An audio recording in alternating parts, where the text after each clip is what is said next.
कला नदीर बन्या जल सबकिछि बसाई नेउछि। नदी गर्भर पाखापाखि 600 मीटर नदी पठा अतड़ा खसी नदी गर्भर लीन होई गलानी। सब चेष्टा करे चित्रोत्पला पाखरे हार मानिछि मनीष। गतकाली सन्ध्यारे एठाकार ग्रामवासी चित्रोत्पलार शरण पछिछन्ति, स्वतंत्र भावे पूजार्चना करिछन्ति। पूजार्चना कले काले शांत होई जिवो चित्रोत्पला। आज सकाळु टिके पानी कमिछि हेले अतड़ा सेमति खाउछि। पानी स्रोत आहुरी न कमिले सेमति कूळ खाई खाई जाउथबो चित्रोत्पला।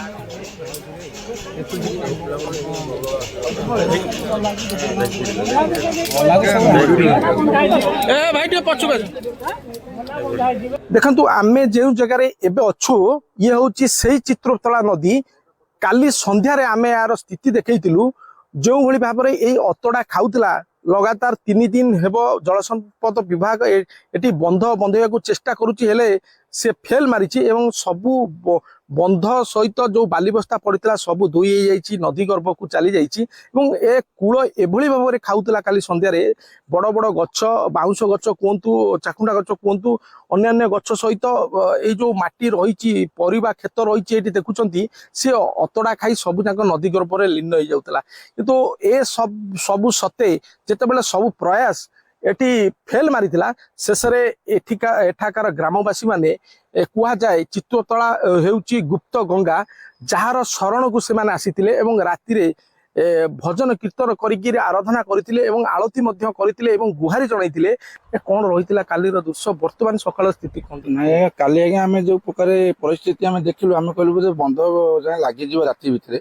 तापर आमे आ पारिवार असंभाळ होई गेल प्रशासन भी कहले जे नाही पानी छाडिले करू आमे किंतु असंभाळ होई गेल आमे नै हम ग्राम देवक की पूजा करी हम चित्रोत्तला नदी करे आमे कीर्तन टिके करी आरती करी आमे टिके सांत्वना देलु तथापि सकाळ टिके चित्रोत्तला टिके शांत अछि एपे भी सुधा खाउने टिके कम अछि फर्स्ट टाइम इटा हिची केबे भी म्हणजे एमिति खबर भी हम तो केबे देखिना केबे एरा सब जा कहउचंती चित्रोत्तला कोप करिछि से आया हां सेडा भी ठीक कथा गंगा मातांगर कोन कोप अछि बोली कि आज माने एमिति अवस्था हमको माने देखिया पड़छि हो काली थारु पानी टिके कमिछि आया आया हां टुटे की दी पुड गने आज कमिछि पानी हो वो अतड़ा भी टिके खाउनी नहीं ना ना ना अतड़ा बेसी खाउनी किंतु जो आमे देखुछि एठी पूरा पन्नी परिवा पूरा लगा जाइछि से बिलो अधारु अधिक बिलो पळेलाणी नदी गर्भ को आया ये किते बिलो एठी सब पन्नी परिवा सब लागिता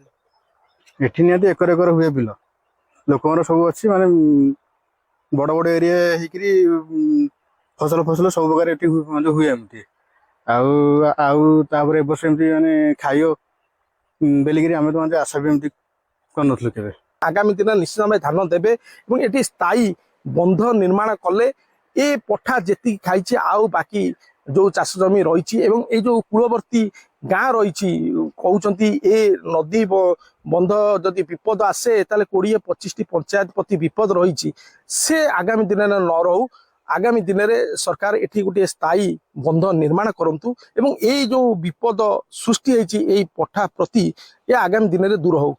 कटकरू दीपक दास, न्यूज 18 ओडिया। बन्या परे चाष जमीरु पानी छाड़ी हेले पानी छाड़ा परे चाषींकर चाष जमीर अवस्था देखा मिली। चाष जमीरे पानी पशिया फल एकर एकर चाष जमी नष्ट हो जाइछि। अमल समय बन्या पानी उजाड़ी देइछि फसल को। आठगड़ अंचल जेनापदा और गोपाल प्रसाद अंचल में फसल नष्ट पर चिंतार अछंती चाषीकूल। एक्सक्लूसिव फुटेज देखुछंती एठी पानी पशिला एवं चाषींकर एकर एकर जमी पानी भितरे रहिथिला एवं केउठी पानी आंठुए अंटाए उच्चर थिला तो केउठी पूरा पूरी जमी पानी भितरे ही लीन हो जाइतिला। जेतेबेले पानी छाड़ीछि तापरे चासी माने निज कष्ट अर्जित फसल को देखि मन दुख करूछंती। महानदी बन्या पानी कमिबा परे एबे धीरे धीरे चाषी अवस्था सामना को आसुछि। हजार हजार टंका धार उधार करी चाषीटीए करिथिला चाष अमल होइतिले ताकू बिकी परिवार प्रतिपोषण करता। आमे रहीचु मध्य एक चाष जमी कैमेरा पर्सन कहबी चित्र देखेबे पेंथा पेंथा जह्नी ओहलीची जहाँकि खाइबा उपयोगी नुह। ए चाष जमी रे पानी पशिजिबा फल रे सबु जाक जह्नी बुढ़ा हो गला। जह्नी ठारू आरंभ करी काकुड़ी पोटल बोदी समस्त पनीपरिया चाष एकर एकर बिलरे बुढ़ा हो कोठी बुढ़ा हो ओहलीची तो कोठी पची सढ़ी तले पड़ी। ए जो चित्र देखुचंती ये रही आठगड़ ब्लॉक अंचल जेनापुर ଗୋପାଳ ପ୍ରସାଦ ଗାଁର ଚିତ୍ର। ଏ ଗାଁରେ ପାଖାପାଖି ଶତାଧିକ ଚାଷୀ ଚାଷ କରିଥାନ୍ତି ଏବଂ ଚାଷ ଉପରେ ହିଁ ସେମାନେ ନିର୍ଭରଶୀଳ ହୋଇଥାନ୍ତି, କିନ୍ତୁ ବନ୍ୟା ପାଣି ସବୁ ଉଜାଡ଼ି ଦେଲା। କ୍ୟାମେରା ପର୍ସନକୁ କହିବି ଦେଖେଇବେ, ଚାଷୀ ଅଛନ୍ତି ମୋ ପାଖରେ, 2 ଜଣ ଚାଷୀ ଅଛନ୍ତି, ଜହ୍ନି ତୋଳି ହାତରେ ଧରିଛନ୍ତି। ଆଲୋଚନା କରିବା। ଆଜ୍ଞା କହିବେ ଆପଣଙ୍କ ନାଁ କଣ? କୃପାସିନ୍ଧୁ ଜେନା, ଗୋପାଳ ପ୍ରସାଦ।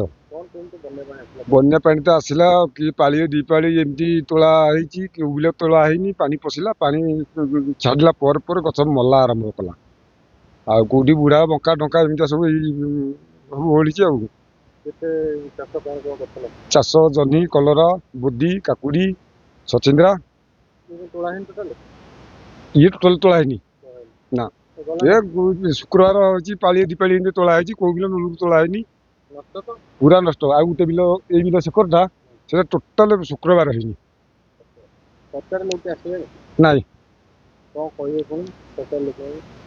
କହିବୁ କଣ, ଆମର କ୍ଷୟକ୍ଷତି ହେଇଛି, କେମିତି କଣ ଚଳିବୁ ସେଇ କଥା କହିବୁ। ନିହାତି ଭାବେ ଯାହାକି ଚାଷୀ ଜଣେ କହୁଥିଲେ, ଏ ଅଞ୍ଚଳକୁ ସରକାରୀ ଅଧିକାରୀ ଆସିନାହାନ୍ତି। ଆଉ ଜଣେ ଚାଷୀ ଅଛନ୍ତି, ତାଙ୍କ ସହ ମଧ୍ୟ ଆମେ ଆଲୋଚନା କରିବା। ଭାଇ ନାଁ କହିବେ? ଯୋଗୀନାଥ ସାହୁ, ଗୋପାଳ ପ୍ରସାଦ ଜେନାପୁର। କାକୁଡି, ଭେଣ୍ଡି, କଲରା, ଜହ୍ନି ସବୁ ଭେରାଇଟି କରିଥିଲେ 2 ଏକର ସମୁଦାୟ, ସବୁ ନଷ୍ଟ ହେଇଗଲା। ଆଉ ଶୁକ୍ରବାର ବି ସୁଧା କରିନୁ। ଆଉ ସରକାରୀ ଲୋକ ବି କେହି ଆସିଲେନି। ମୁଁ ଏବେ ଲୋନ ଫୋନ କରିକି ଆଣିଥିଲୁ, ଏଇନା ଆମେ ହତାଶ। ଆଉ ହଁ, ଜହ୍ନି ତ ନଷ୍ଟ ହେଇଗଲା। ସେ କଷି ହବାରୁ ପାଣି ପଶିଲାଠୁ ସବୁ ଗଛ ମରିଗଲା। ଆଉ ପାଣି ଛାଡ଼ିଲା 2-4 ଦିନ ଭିତରେ ଛାଡିଛି। ଆଉ 2-3 ଜଣ। ନାଇଁ, ଆଉ ଇଏ ହବାର ନାହିଁ, ଫସଲ ଗଲା। କାକୁଡି, ବୋଦି, ଜହ୍ନି, କଲରା ସବୁ ଗଲା ନଷ୍ଟ। ଆଉ ମୁଁ 2 ଏକର ଫସଲ କରିଥିଲି। ଚାଷୀ 100 ଉପରେ ହେବେ। ହଁ, ଆମ ଗାଁରେ ତ ସମସ୍ତେ ଚାଷୀ, ଆଉ ଚାଷକୁ ନିର୍ଭର କରୁଛନ୍ତି। ଆଉ ସବୁ ନଷ୍ଟ, କିଛି ନାହିଁ। ଶୁଣୁଥିଲେ, ଏ ଅଞ୍ଚଳରେ ପାଖାପାଖି 100ରୁ ଉର୍ଦ୍ଧ୍ୱ ଚାଷୀ ଚାଷ କରିଥିଲେ।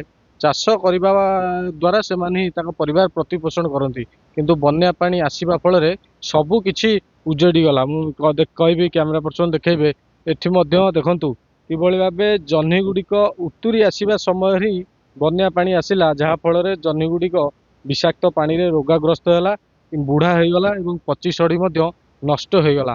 ଯାହା ଫଳରେ ଚାଷୀଟିଏ କେବଳ ସରକାରୀ ସହାୟତାକୁ ଅପେକ୍ଷା କରିଛି।